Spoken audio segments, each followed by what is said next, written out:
നമുക്കിന്നൊരു മീൻകറി ഉണ്ടാക്കിയാലോ? അത് നല്ല കുറുകിയ ഗ്രേവിയോട് കൂടിയുള്ള ചാളക്കറി. ഈ മഴയത്ത് ചാളക്കറിയും കപ്പയും കൂടെ കഴിക്കാൻ എന്ത് ടേസ്റ്റ് ആയിരിക്കുമല്ലേ. ആദ്യം ഒരു പാൻ എടുക്കുക, ഒന്ന് ചൂടാകുമ്പോൾ ഇത്തിരി വെളിച്ചെണ്ണ ഒഴിക്കുക, കടുക് ഇടുക അതിലേക്ക്, പിന്നെ കുറച്ച് ഉലുവ ഇടുക. ഉലുവയും കടുകും കൂടെ ഒന്ന് പൊട്ടി വരണം. ഒന്ന് നന്നായിട്ട് എണ്ണയിലിട്ട് മൂത്ത് അതൊന്ന് പൊട്ടി വരണം കേട്ടോ. അതൊന്ന് പൊട്ടാൻ വേണ്ടി നമുക്കൊന്ന് അത് നന്നായിട്ട് ചൂടാക്കിയിട്ട് പൊട്ടുന്നത് വരെ നോക്കാം. അതൊന്ന് പൊട്ടിക്കഴിയുമ്പോഴേക്കും നമുക്ക് ഇത്തിരി ഇഞ്ചിയും വെളുത്തുള്ളിയും കൂടെ ചതച്ചതെടുത്തിടുക. ഇഞ്ചിയും വെളുത്തുള്ളിയും കൂടെ ചതച്ചാൽ മതി കേട്ടോ. ചതച്ച് കഴിഞ്ഞൊരു പ്രത്യേക ടേസ്റ്റാണ്. അത് ചതച്ചതിട്ട് ഒന്ന് ജസ്റ്റ് ഒന്ന് ചൂടായി ഒന്ന് തിളയ്ക്കുമ്പോഴേക്കും ഉള്ളിയും കൂടെ, കുഞ്ഞുള്ളി കേട്ടോ, ചെറിയ ഉള്ളിയും കൂടെ ഒന്ന് ചതച്ചത് എടുത്തിടാം. അതും കൂടെ ഒക്കെ ചതച്ചതിടുമ്പോൾ അതിനൊരു പ്രത്യേക ടേസ്റ്റാണ്. നമ്മൾ ഈ അരിഞ്ഞിടുന്നതിനേക്കാളും ടേസ്റ്റാണ് ഈ ചതച്ചിടുമ്പോൾ. അത് കഴിഞ്ഞ് 2 പച്ചമുളക് നടുകെ കീറിയിടുക. അത് എല്ലാം കൂടെ ഒന്ന് മൂത്ത് വരുമ്പോഴേക്കും ഒരു തക്കാളി അരിഞ്ഞിട്ട് അതിനുള്ളിലേക്ക് ഇട്ടിട്ട് നന്നായിട്ടൊന്ന് കൂട്ടി വെച്ചിട്ട് അടച്ചു വയ്ക്കുക. അതൊന്ന് വേവട്ടെ.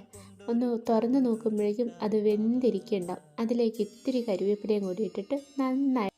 അത് കഴിഞ്ഞൊരു നെല്ലിക്ക വലുപ്പത്തിലുള്ള വാളംപുളി വെള്ളത്തിൽ പിഴിഞ്ഞ വെള്ളം കൂടി ഒഴിക്കുക. വെള്ളത്തിൽ പിഴിഞ്ഞ വെള്ളം കൂടി ഒഴിച്ച് ഒന്നൊന്ന് ഇളക്കി കൊടുത്ത് ഒന്ന് ചൂടാവട്ടെ. എന്നിട്ട് വേണം നമുക്ക് ഉപ്പും മുളകും മഞ്ഞൾപ്പൊടിയും പിന്നെ ഒരിത്തിരി മല്ലിപ്പൊടിയും കൂടി ഇടണം. ഇത് ശരിക്കും പുളിവെള്ളം കഴിഞ്ഞ് പുളി ഒഴിച്ചതിന് ശേഷം ഇതിടുമ്പോൾ അതിനൊരു വേറൊരു ടേസ്റ്റ് തന്നെയാണ്, ഒരു പ്രത്യേക ടേസ്റ്റ് ആയിരിക്കും. ഇതെല്ലാം കൂടെ ആവശ്യത്തിനിട്ടിട്ട് നന്നായിട്ട് അങ്ങോട്ട് ഇളക്കി കൊടുക്കുക. എരിവ് ഇത്തിരി കയറി തന്നെ നിന്നോട്ടെ. എരിവും പുളിയും ഉപ്പും ഒക്കെ കയറി നിൽക്കുമ്പോൾ തന്നെയാണ് നമ്മുടെ മീൻകറിക്ക് ഒരു പ്രത്യേക ടേസ്റ്റ് തന്നെയായിരിക്കും അത്. ഇതൊന്ന് നന്നായിട്ട് ഇളക്കി ഇങ്ങനെ ഒരു കുഴഞ്ഞ രൂപത്തിലാക്കണം. എന്നിട്ട് നമുക്ക് ആവശ്യത്തിനുള്ള വെള്ളം കൂടെ ഒഴിച്ചു കൊടുക്കാം. ആവശ്യത്തിനുള്ള വെള്ളം കൂടെ ഒഴിച്ചു കൊടുത്ത് നന്നായിട്ട് ഇളക്കുക. ഇളക്കിയിട്ട് ഈ വെള്ളം നന്നായിട്ട് തിളച്ച് വരണം. നന്നായിട്ട് തിളയ്ക്കണം കേട്ടോ. നന്നായി തിളയ്ക്കുമ്പോൾ നമ്മുടെ ചാളക്കുട്ടനെയൊക്കെ ഇട്ട് അതൊന്ന് നന്നായിട്ട് അങ്ങോട്ട് ഇളക്കി കൊടുക്കണം കേട്ടോ. ഇപ്പം മാത്രമേ ഇളക്കാൻ പാടുള്ളൂ. ഇത് കഴിഞ്ഞാൽ പിന്നെ ഇനി ഇളക്കരുത്. ഇനി ഇളക്കി കഴിഞ്ഞാൽ ചാള മൊത്തം അങ്ങോട്ട് ഉടഞ്ഞു പോവും. അതുകൊണ്ട് ഇനി ഇളക്കരുത് കേട്ടോ. ഇതൊന്ന് നന്നായിട്ട് കൂട്ടി യോജിപ്പിച്ച് ഇളക്കിയിട്ട് നമുക്കിത് അടച്ചു വയ്ക്കാം. അടച്ചു വെച്ച് കുറച്ച് കഴിഞ്ഞ് നോക്കുമ്പോൾ ഈ എണ്ണയൊക്കെ തെളിഞ്ഞ് വന്നു തുടങ്ങി.